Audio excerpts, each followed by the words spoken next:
Researchers believe that because social media competes for your attention with the carrot of brand new content, users become less able to ignore distractions in their everyday life. This leads to reduced cognitive performance and shrinks the parts of the brain linked to maintaining focus. Think about it.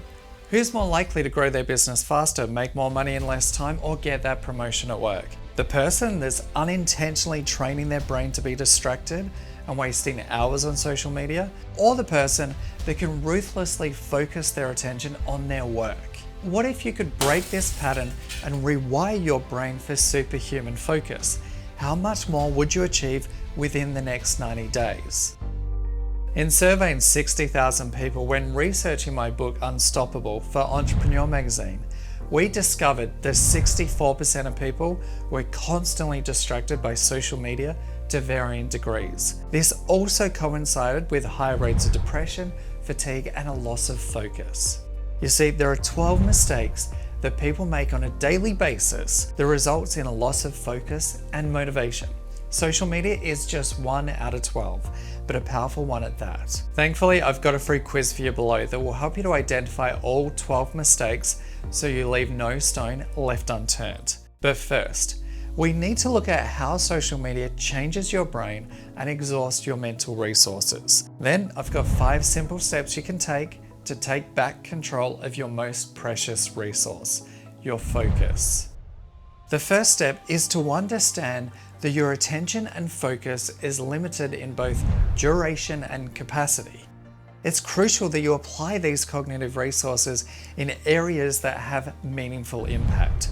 Once you understand your vulnerabilities, only then can you protect yourself from social media and even use it to your advantage. And that leads to cognitive biases. While many of us believe that we are logical and rational beings, we're continually under the influence of cognitive biases through social media. This distorts your way of thinking, sways your decisions, and alters your judgment. Because attention is a limited resource, it means it's impossible to evaluate every detail while forming a thought or an opinion. As a result, we rely on mental shortcuts to speed up your ability to make judgments. This makes us vulnerable to social media for 2 reasons. 1, it shapes how we think, act, and behave. And 2, through the use of constant notifications, it hijacks your brain's Salience network, which helps to alert you to threats and opportunities. It's a major reason why we ask about social media addiction in the free quiz below to determine your focus score. At least part of the Salience network's role seems to be linked to your fight or flight response. When it's triggered, it takes blood away from your prefrontal cortex, which is involved in logic, rational thinking, and attention, and sends it to your amygdala. This makes it hard to focus because your brain's attention has shifted from your goals to potential threats of life. And because focus and attention is limited, it has to make a choice on what's more important. In every case, it will be the threat, not the opportunity, that it focuses on. Because much of social media content is negative or shocking, it not only keeps you hooked, but makes you hypervigilant, which leads to anxiety. The second major reason social media is addictive is due to self-disclosure.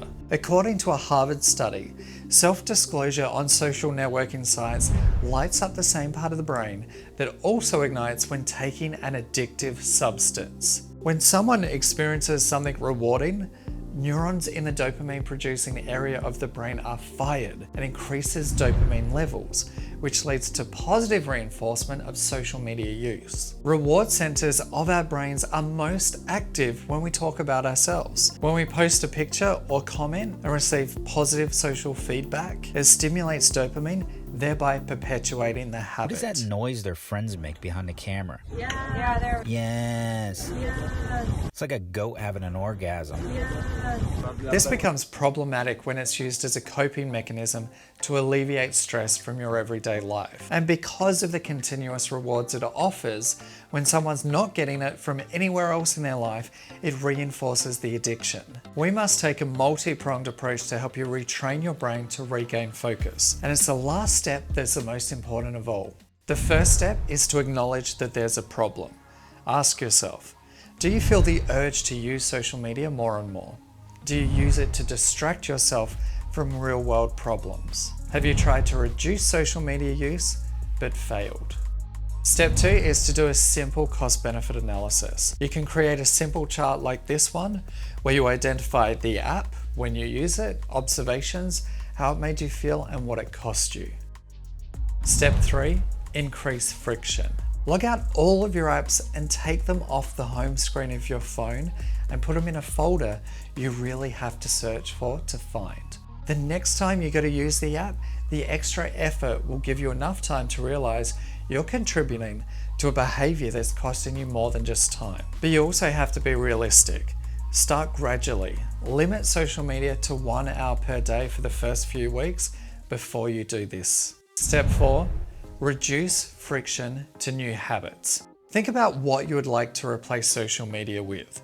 For me, it was reading, writing, exercise, and/or meditating. And it's the last one that's the most important. MRI scans found that after 8 weeks of mindfulness practice, the brain's fight or flight center of the amygdala appears to shrink. This is involved in the initiation of your body's stress response. I found that just after 1 week, I was less likely to look at social media. I combine this with a natural nootropic called l-theanine, which produces alpha brainwaves within 30 minutes of consumption. This is a meditative and relaxed yet creative state. When we're in fight or flight, our brain produces high beta brainwaves. Because you're getting a reward from this relaxation, it makes the thought of social media highly unappealing. Step 5. Breaking social media addiction must include retraining your brain to focus over several weeks. This needs to be part of a bigger plan, which includes your morning routine, your schedule, dietary habits, gut health, and mental rehearsal to take back control of your neurotransmitters, especially dopamine. Simply deleting an app isn't enough. You have to work to rewire your brain to focus on your goals. But first, you need to take the free quiz below to identify the other 11 mistakes you're making that's contributing to social media addiction and destroying your capacity to get what you want out of life and business.